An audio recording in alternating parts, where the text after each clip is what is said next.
Good morning mga boss, no? Meron tayong content. Gagawa tayo ng Toyota Hiace Commuter 2015 model. So mag-change oil tayo, naka-schedule siya ngayon. At magpapalit tayo ng gear oil ng kanyang transmission. So yan, makikita nyo mga boss. So yan, iipuin natin tong sasakyan na to. Yan, balikan ko kayo mga boss. So yun na nga mga boss, nakapagbaklas na rin tayo ng oil filter at nakapag-drain na tayo. So yan, no, isasalpak na lang natin yung bago ng lungs.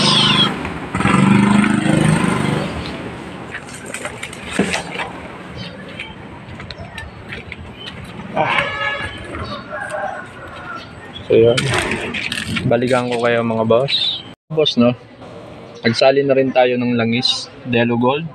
Ayan, naubos na natin ang 4 liters. So yan, wala na.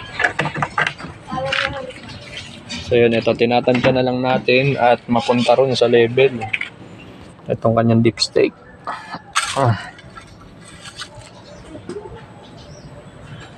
So yun, no, kung makikita nyo, ayan, halos nasa level na. Pero mga boss, no, hindi pa dyan magtatapos yan kasi bumababa pa yan, kaya magsasalin pa tayo.